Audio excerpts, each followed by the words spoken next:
Let's get to the most I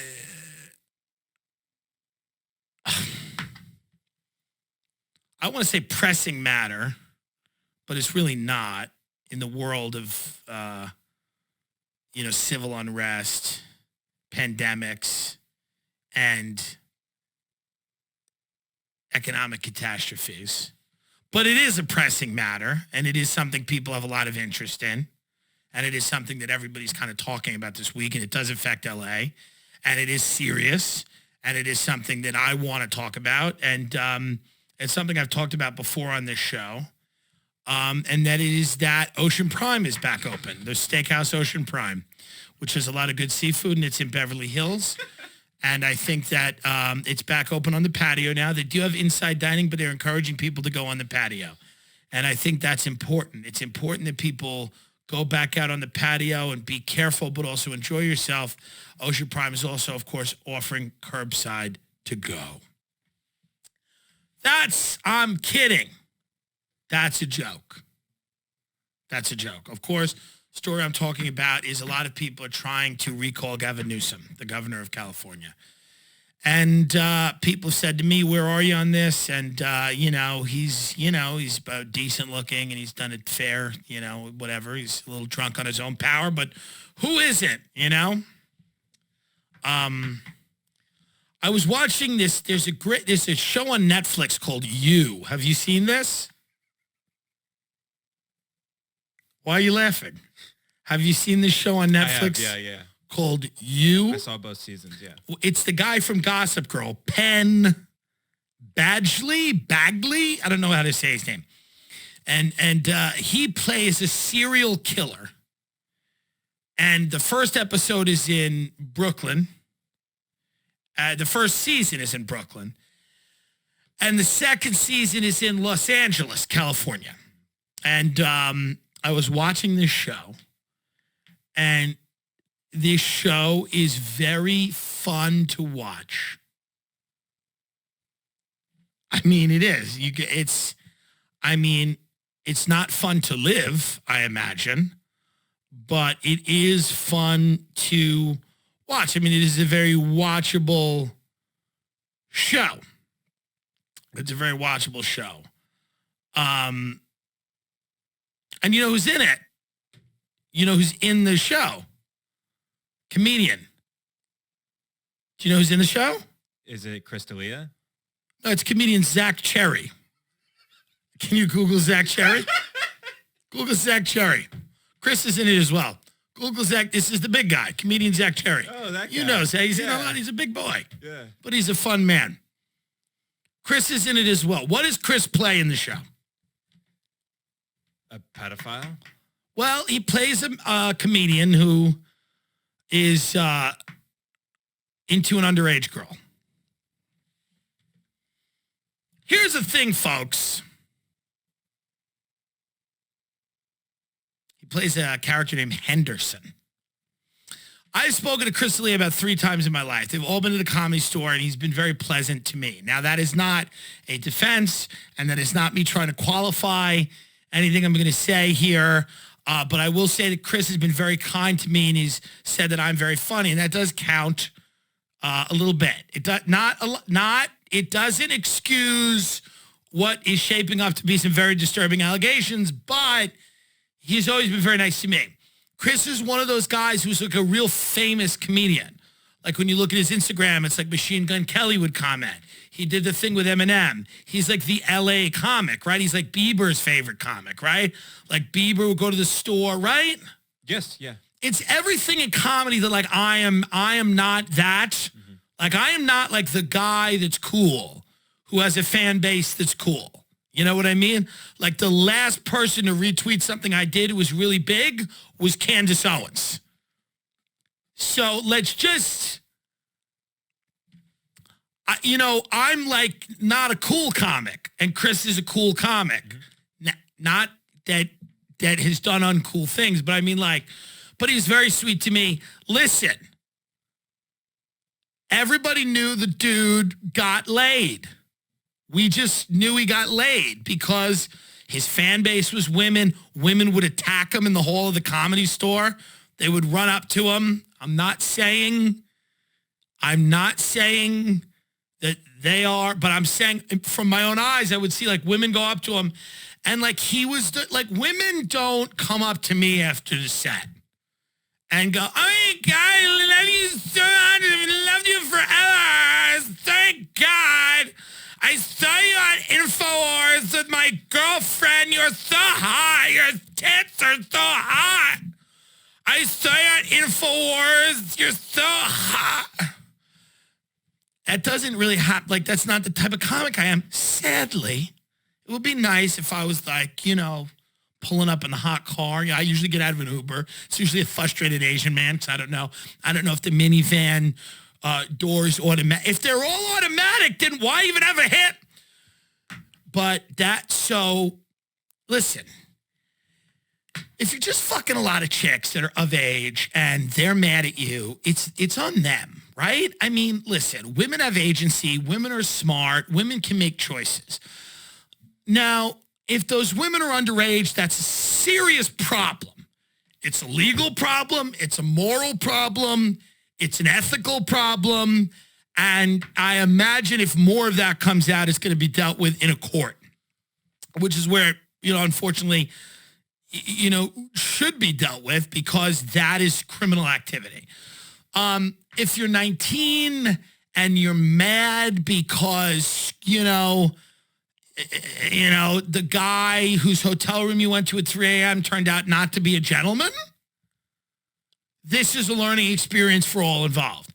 But if you're underage and you're messaged, that is fucking not right, and that'll be dealt with in a court of law, I would imagine. Or, you know, it's also dealt with in the court of public opinion, where people go, somebody who's doing that is just not somebody that people want to do business with anymore or establish a friendship with. You know, I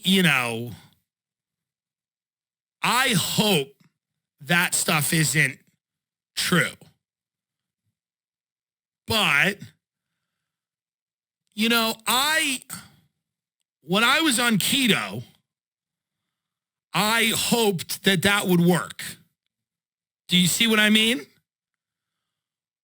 You know, Obama used to say hope is a powerful thing. Not really. It's not that powerful. Facts, gravity, immutable laws, those things occasionally fly in the face of hope. So I hope that there is no truth to the allegations that he was messaging underage girls.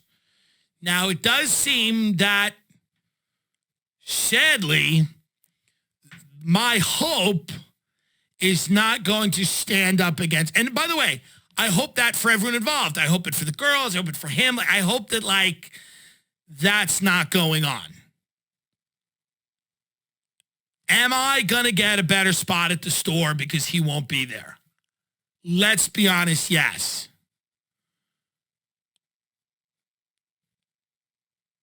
I'm not going to lie. I mean, the week ain't over. It might not be. A few people don't be there. But I'm kidding. It's a comedy show. We're doing a comedy podcast, and I wish everyone well. Here's a reality. It's a bad situation for a lot of people that knew him, that are very disappointed and disgusted. And, you know, there's a lot of I bet that guy sadly has a lot of demons, a lot of things that he's fighting, and the whole thing's bad. Whole thing is no good. No good. But everything I'm involved in is destroyed. I got into subprime mortgages. We had a recession.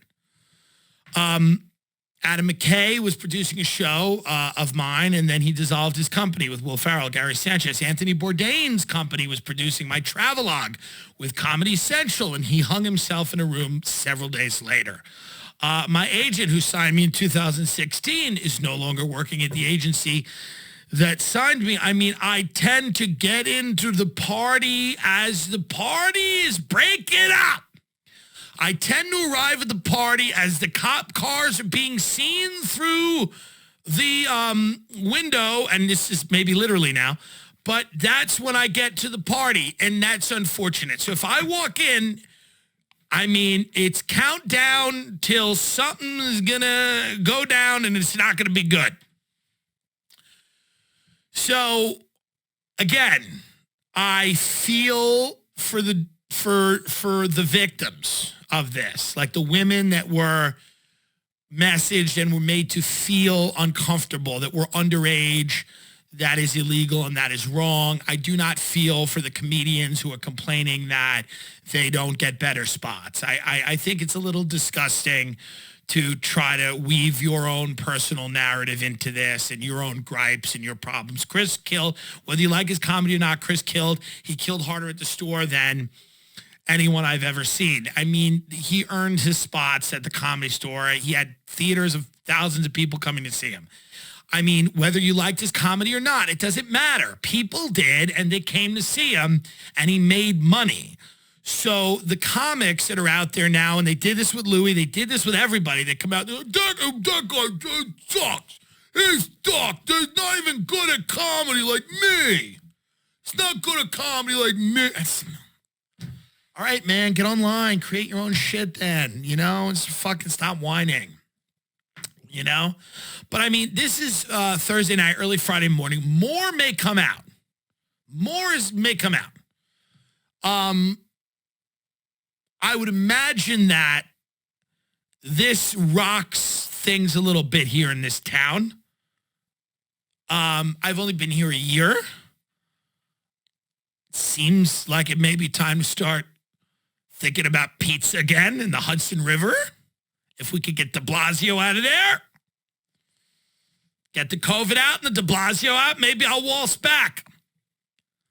I think Rogan's teasing that he's moving to another state.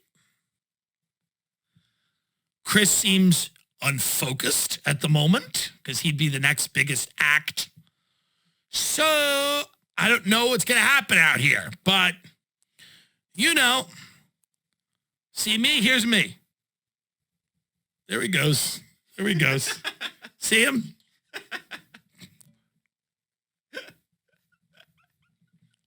Just one taco, one last taco. Yeah. You know, I feel bad for, you know, the women that were affected. You know, I mean, this is shitty, and I don't know facts. This is the other thing. I've not done a deep dive on the facts. Doesn't mean I'm doubting people or not believing them. I'm saying I have not personally looked into this at all. Have you looked at any of the facts, really? I mean, facts. I mean, I guess anything could be photoshopped, right? I mean, these are just screenshots. I mean, the idea that all these people are coming together and photoshopping a bunch of things seems to be... Do you think it's the Russians? Do you think it's the Russians? It's Russian bots. Do you think it's the Chinese?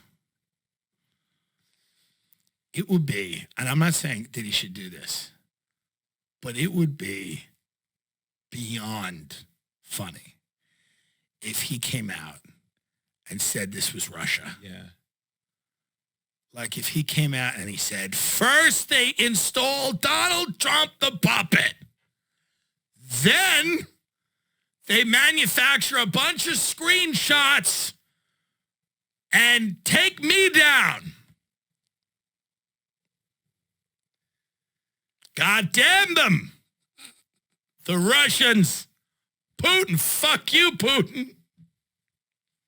I don't want to laugh. Folks, I don't want to laugh because people are going to get angry with me for laughing. They're going to go, I know it's a serious situation, but I deal with serious situations with humor. It's, you know, I just have to laugh. But it's, you know, wherever it goes, it goes. I don't know what to tell you, you know? You know, it probably was not Russia. I don't know. Or China. Yeah, I imagine it wasn't China. I mean, it seems legit. It's unfortunate that this is happening. You know? There's so much good news in the country. By the way, this is like the entertainment news. Right. The news is so bad now they're like, this is entertainment news, you know? They're like, and in the entertainment corner, this is the fluff. Right. This is the lighthearted fluff news that you get. If he was doing that, it's so weird to take that role on that show You on Netflix. It's very strange to take that role. Can you imagine like taking that role if you were doing that? Like it, as if to say, how could I be doing this if I did take this role? Yeah. Can you imagine that? You have the script and you're like,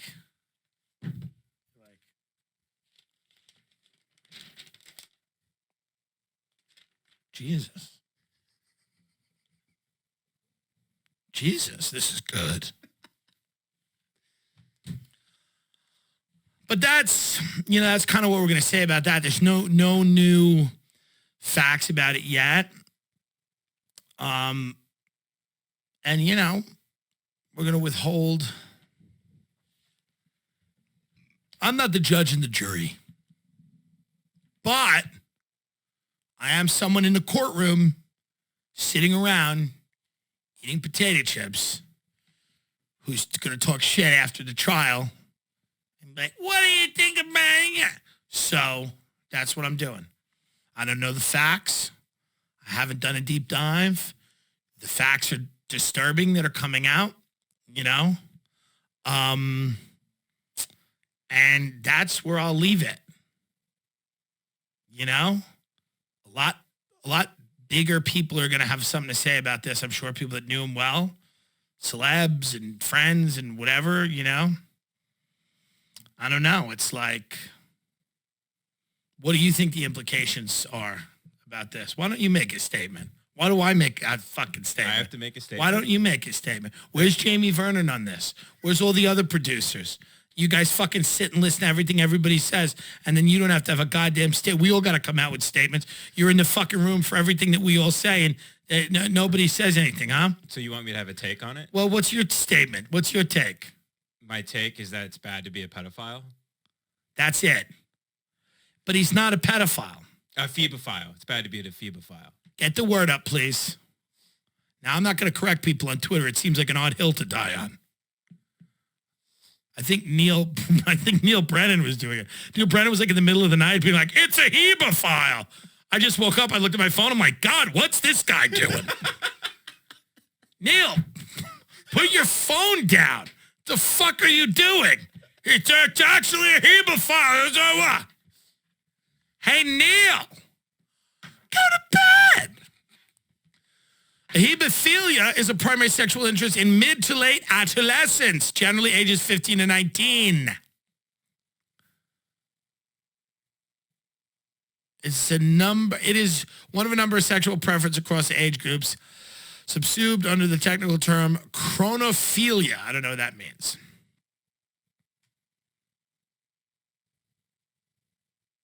What is a hebophile? Is that somebody who likes Jews? A hebophile is what's a hebophile? It's just somebody that likes Jews. Somebody who's attracted to men in large hats with beards who own projects in Brooklyn. People attracted to people. I'm attracted to men with beards who own low-income housing in Williamsburg. What are you? Oh, you're a hebophile.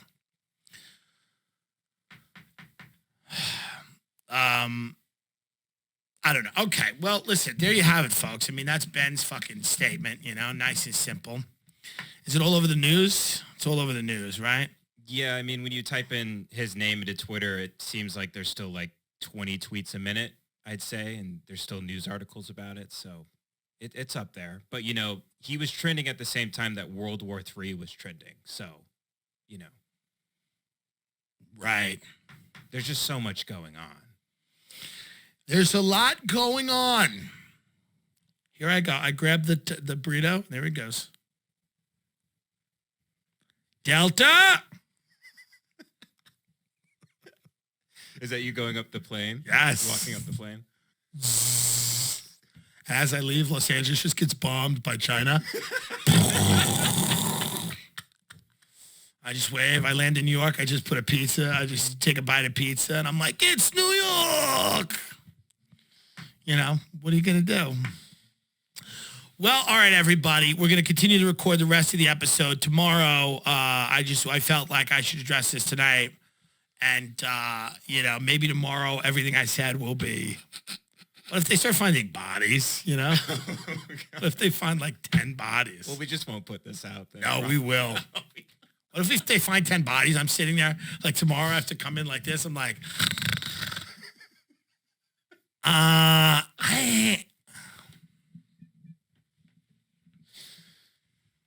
what if Andrew Santino kills his wife tonight?